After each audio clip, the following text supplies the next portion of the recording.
عزوز سلامتنا بصحكم كبراتن تختاتلت إرتريان ميديا نيتورك نساعة زي زدالنا يوم زينا انه بقدام النتهر استزينا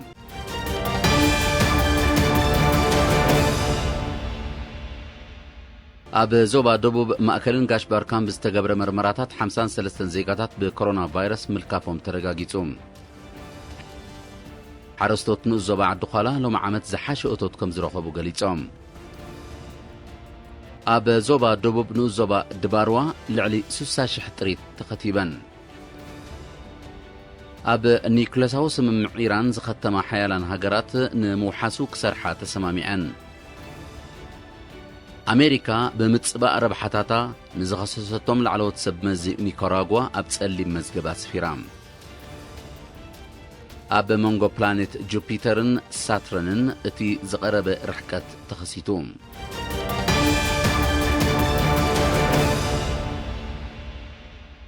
اب زوباتا دبوب ماكلن غاشباركان اب زركب موشب ماكلاتن كفلتات تملالست حماماتن تمالي 21 تحساس بستغبرن ناي لاباراتوري مرمراتات 53 زيغاتات بكورونا فيروس ملكافهم ترغاغيصوم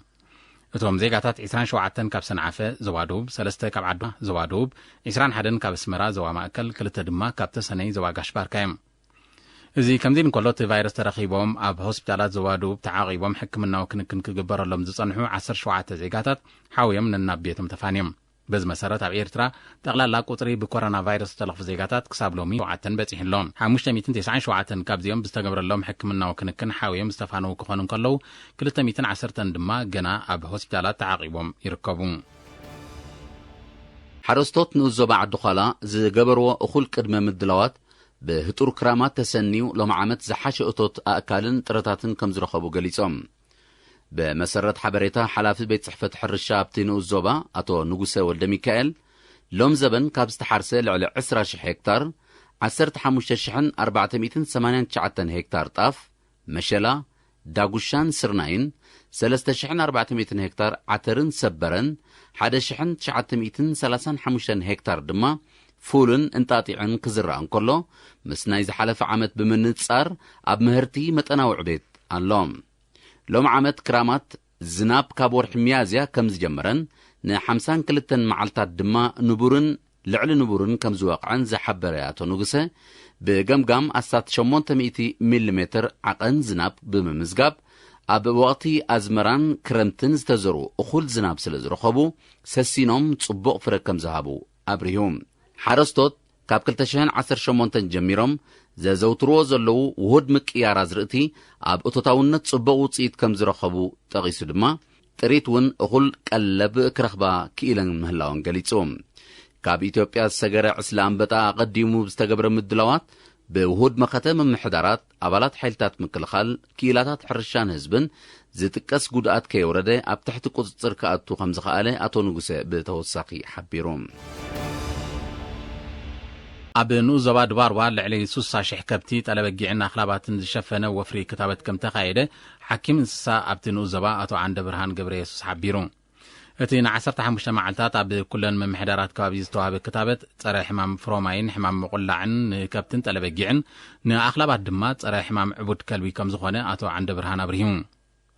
علما نايتي بنص استخايده كتابت تري حمامات بحافشا كاب طريت نابسب زمحلالف دما بفلاي بمكتا طعنا طريتن سبن موحاس كم زخونه بمتكاس وننت طريت نزر ايو عزز تساتفو مغيسون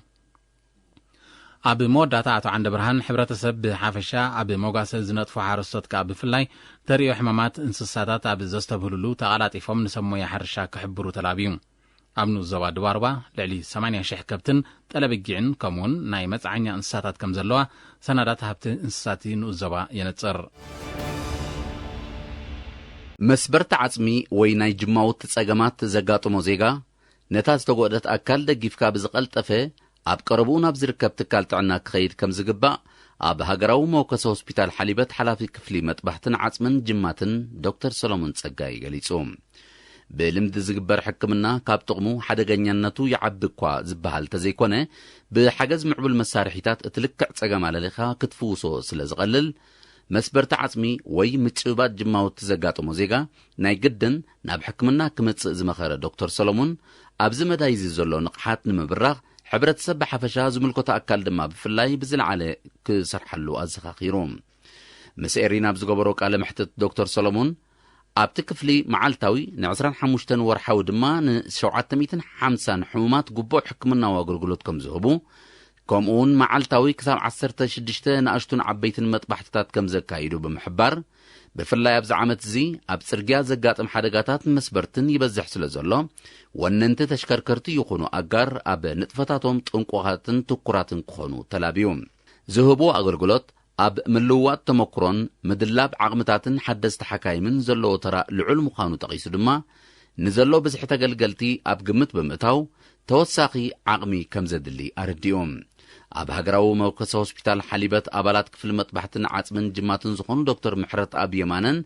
ዶክተር ጥዑም ዝጊ ተስፋ ማርያምን ብወገኖም ሞያኦም ብምምዕባል ንህዝቦም ንምግልጋል ኣብ ቀጻሊ ጻዕሪ ከም ዝርከቡ ብምሕባር ዝበዝሑ ተገልገልቲ ሓዊዮም ናብ ንቡር ህይወቶም ክምለሱ ምርኣይ ዝለዓለ ዕግበት ከም ዝፈጥረሎም ገሊጾም ማእከል ምምሕዳር ንኡዘባ ቆሮራ ዝኾነት ሓውሲ ከተማ ማህሚመ ዝተገብረላ ጽፉፍ ቅያሳ ኣብ ምህናጽ ትካላት ማሕበራዊ ኣገልግሎትን መንበሪ ኣባይትን ብሓፈሻ ድማ ኣብ ምዕባልያ ወሳኒ ተራ ከም ዘለዎ ነበርቲ ገሊጾም ኣብ ውጥን ሳላ ዝተመርኮሰ ህንጸት ማእከል ጥዕና ፕሮጀክት ጽሩይ ዝስተ ማይ ትካላት ትምህርቲ ከምኡውን መንበሪ ኣባይቲ ሓውሲ ከተማ ማህሚመ ዘመናዊ መልክዕና ሓዘት ምምጻእ ዝትቶም ወሃብ ትርኢቶ እዚ ብወገኑ ኣብ ምጥርናፍ ዜጋታት ዓብዪ ኣስተዋጽኦ ይገብር ከም ዘሎ ብሪሆም ማህሚመ ተመዝግቦ ዘላ ምዕባለ ኣብ ምፍጣር ዕድላት ስራሕን ምምሕያሽ ደረጃ መነባብሮን ሩይ ተራይ ዘለዎ ዝበሉ እቶም ነበርቲ ምጅማር ኣገልግሎት ተንቀሳቐሲ ቴሌፎን ኣብ ንግድን ልምዓት ጀራዲንን ዘተባብዕ ገስጋስ ይምዝገብ ከም ዘሎ ሓቢሮም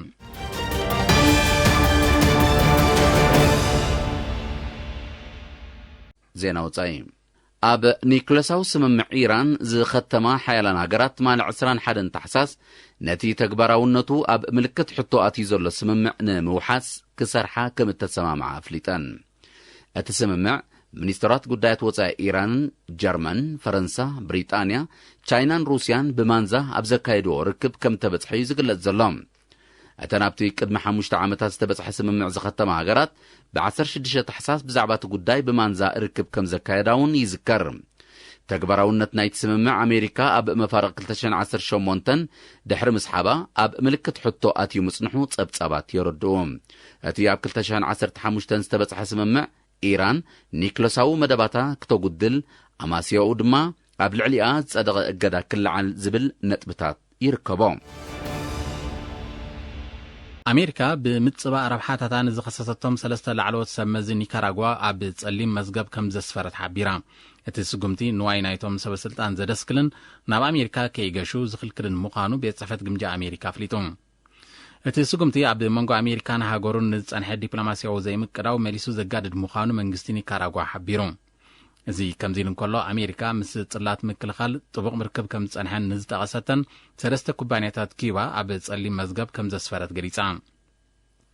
ኣሜሪካ ኣብ ልዕሊ ኪባ እገዳ ከተጽንዕ እዚ ናይ ፈለማ ከም ዘይኮነ ዝጠቐሱ ጸብጻባት ብሰንኩ ኣብ ቁጠባት ሃገር ብሓፈሻ ኣብ ጽላት ቱሪዝም ድማ ብፍላይ ከቢድ ሃስያ ከም ዘሰዓበ ይረዱ መንግስቲ ኪባ ብሰንኪ እገዳ ኣሜሪካን ኮሮና ቫይረስን ቁጠባ ሃገሩ ኣብ 2020 ብልዕሊ 10 ሚታዊት ከም ዘንቆልቆለ ኣብ ዝሓለፈ ቀረባ መዓልታት ምሕባሩ ይዝከር ትማሊ 21 ታሕሳስ ኣብ መንጎ ፕላኔታት ጁፒተርን ሳትረንን እትዝቀረበ ርሕቀት ከም እተኸሰተ ተገሊጹ እቲ ቅርበት ድሕሪ 1623 ንፈለማ ምዃኑ ዝሕብሩ ጂኦግራፊያዊ ጸብጻባት ቅድሚ 2080 ዓመተ ምህረት ዳግማይ ክኽሰት ከም ዘይክእል ይእመት ንቡር ርሕቀት ክልቲአን ዓበይቲ ፕላኔታት ኣስታት 730 ሚልዮን ኪሎሜትር ይበጽሕ ፕላኔት ጁፒተር ኣብ ክሊ ፀሓይ ዑደት ክትገብር 12 ዓመታት ሳትረን ድማ 29 ዓመታት ከም ዝወስደለን ይዝሕበር እተን ፕላኔታት ብገምጋም ኣብ ውሽጢ 10 ዓመታት ሓደ ግዜ ኣብ መንጎአን ዘሎ ርሕቀት ከም ዝሓጽር ይግለጽ ይኹን እምበር ከምዚ ናይ ሎሚ ዓመት ዝተኸስተ ሓድሕዳዊ ቅርበት ሳሕቲ ከም ዘጋጥም ክኢላታት ይጠቕሱ ጸጥታዊ ኩነታት ሪፐብሊክ ማእከላይ ኣፍሪካ ብኣሰካፊ ደረጃ አንቆልቂሉ ከም ዘሎ ማዕከና ዜና የጋውሓ ኣለዋ እዚ ዝተገልጸ ዝመጽእ 27 ታሕሳስ ፕሬዚደንታውን ባይታውን ምርጫታት ክካየድ ተወጢኑ ኣብ ዘለወሉ ልፍንታዊ ሓይሊ ከም ዝመስረቱ ዝገለጹ 3 ዓበይቲ ዕጡቓት ሓይልታት ሰፊሕ ክፋልቲ ሃገር ከም ተቆጻጸሩን ናብ ርእሰ ከተማ ባንጊ ይግስግሱ ከም ዘለውን ድሕሪ ምቁልሒ መንግስቲ ሪፐብሊክ ማእከላይ አፍሪካ አቀዲሙ ፕሬዚደንት ሃገር ንዝነበረን ኣብዚ ፕሬዚደንታዊ ምርጫ ካብ ምስታፍ ንዝተኣገደን ፍራንሳ ቦዚዘ ብውዲት ዕለዋ መንግስቲ ከሲስኮሎ አፈኛ መንግስቲ ብ20 ታሕሳስ ኣብ ዝሃቦ መግለጺ ፍራንሳ ቦዚዘ ኣስታት 150 ኪሎ ሜትር ካብ ባንጊ ረሒቃ ኣብ ትርከብ ከተማ ቦሴምቢለ ሰራዊት ይውድብ ከም ዘሎ ብምጥቃስ ዕለዋ መንግስቲ ንምፍጻም ወጢኑ ምህላዊ ከሲሱ ውድብ ሕብራት ሃገራት ነቲ ተላዓዒሉ ዘሎ ሓድሽ ግጭት ብምኹናን ኩሎም ኣካላት ካብ ተጻባኢ ስጉምትታት ክሕየቡ ክጽውዑ እንከሎ ኣብታ ሃገር ተዋፊሩ ዝርከብ ዓቃብ ሰላም ሰራዊት ድማ እቲ ተወጢኑ ዘሎ ፕሬዚደንታዊ ምርጫ ብዘይ ጸጥታዊ ስጋት ንኽፍጸም ኣሃዱታቶም ኣብ ዝለዓለ ተጠንቀቕ ከም ዝርከቡ ኣነጺሩሎም ልፍንቲ መስሪቶም ዘለዎ ሓይልታት ኣብ ልዕሊ ሰራዊት መንግስቲ መጥቃዕቲ ብምክያዶም ሓይሎ ኣደዳ መቕሰልትን ሞትን ከም ዝኾኑ ኣብዚ እዋን እዚ ድማ መብዛሕትኡ ንርእሰ ከተማ ባንጊ ምስ ካልእ ክፋልቲ ሃገር ንኸብ መስመራት ተቆጻጺሮሞ ከም ዘለዎ ይዝሕበር ሪፐብሊክ ማእከላይ አፍሪካ ኣብ 2013 ድሕሪ ዝተፈጸመ ዕልዋ መንግስቲ ናብ ሃይማኖታዊ ፍልልይ ዝጠንቁ ግጭት ሕድሕድ ከም ዘምርሐት ብሰንኩ ድማ ብሚልዮናት ዝቑጸሩ ዜጋታታ ኣደዳ ስደትን ምምዝባልን ከም ዝኾኑ ይግለጽ ወከልቲ ኤውሮጳዊ ሕብረትን ብሪጣንያን ኣብ መጻኢ ብዛዕባ ዝህሉ ንግዳውን ካልእ ዝምድናታት ኣብ ስምምዕ ንምብጻሕ ኣብ ከተማ ብራስልስ እትማል 21 ታሕሳስ ንካልኣይ መዓልቲ ተራኺቦም ከም ዝዘተዩ ተሓቢሩ እንተኾነ ግን ዛጊት ኣብ መንጎቲ ሕብረትን ብሪጣንያን ዘሎ ፍልልይ ክጸብብ ስለ ዘይከኣለ ቅድሚ 31 ታሕሳስ ኣብ ስምምዕ ንምብጻሕ ዝነበረ ተስፋ እናቐሃመ ይመጽእ ምህላው ተገሊጹ ባይቶ ኤውሮጳዊ ሕብረት ንዝኾነ ዝብጻሕ ስምምዕ ንኸጽድቕ እዚ ዝካየድ ዘሎ ዝርርብ ብ20 ታሕሳስ ኣብ መደምደምታ ክበጽሕ ከም ዝነበረ እዩ ኣፍሊጡ ዘሎ ማዕከናት ዜና ብሪጣንያ ድማ ምስቲ ዝካየድ ዘሎ ዝርርብ ጥቡቕ ምትእስሳር ከም ዘለዎም ንዝገለጾም ምንጭታት ብምጥቃስ ኣብ ዘቃልሕኦ ዜናዊ ጸብጻብ ብወገን ኤውሮጳዊ ሕብረት ቀሪቡ ኣብ ዘሎ ጠለባት ለውጢ ምስ ዘይግበር ቅድሚቲ ዝተወሰነ ግዜ ኣብ ስምምዕ ክብጻሕ ዘሎ ተኽእሎ ትሑት ምዃኑ እዩ ዝግለጽ ዘሎ በዚ ድማ ምፍላይ ብሪጣንያ ካብ ኤውሮጳዊ ሕብረት ብዘይ ስምምዕ ክኸውን ዘሎ ተኽእሎ ልዑል ኮይኑሎም ኣብ ከተማ ባግዳድ ኢራቅ ኣብ ልዕሊ ዝርከብ ኤምባሲ ኣሜሪካ ተኸታታሊ መጥቃዕትታት ሮኬት ከም ተኻይደ ማዕከናት ዜና ንሰመዝታ ሃገር ብምጥቃስ ኣቃሊሐን በቲ መጥቃዕቲ ሓደ ኣባል ጸጥታ ኢራቅ ከም ዝቆሰለን ኣብ ቀጽርቲ ኤምባሲ ከፊላዊ ዕንዋት ከም ዝወረደን ተሓቢሩ ዛጊት ናይቲ መጥቃዕቲ ሓላፍነት ዝወሰደ ኣካል የለን ኤምባሲ ኣሜሪካ ኣብ ኢራቅ መንግስትን ሓይልታት ጸጥታን ኢራቅ ነቲ መጥቃዕቲ ንዝፈጸሙ ኣብ ትሕቲ ቁጽጽር ንምውዓል ዘካይድዎ ስርሒት ከሕይሉ ብምጽዋዕ ነቲ መጥቃዕቲ ከኒንዎ ኣሎ ኣብ ኢራቅ ኣብ ልዕሊ ማዓስከራት ግዳማውያን ሓይልታት ብሓፈሻ ኤምባሲ ኣሜሪካ ኣብ ልዕሊ ዝርከቦ ከባቢ ድማ ብፍላይ ዝካየድ መጥቃዕትታት ሮኬት ዛይዱ ከም ዘሎ እዩ ዝግለጽ ኣሜሪካ ንላዕለዋይ ኣዛዚ ሓለዋ ሰውራ ኢራን ጀነራል ቃስም ሱሌማኒ ኣብ ዝሓለፈ ወርሒ ጥሪ ኣብ ከተማ ባግዳድ ብመጥቃዕቲ ሰብ ኣልቦ ነፈርቲ ድሕሪ ምቕምጻላ እቲ መጥቃዕትታት ከም ዝወሰኸ ይሕበር ድሕሪ ዘጋጠመን ክልተ ናይ ምሕምሻሽ ሓደጋታት ካብ በረራ ተኣጊደን ዘለዋ ስራሕቲ ኣሜሪካዊ ኩባንያ ቦይንግ ዝኾና ቦይንግ 737 ማክስ ዝተሰመያ ናይ መጓዓዝያ ነፈርቲ ብዝተገብረለን ቴክኖሎጂካዊ ምምሕያሻት ድሕነተን ከም ዝተዋሕሰ ተገሊጹ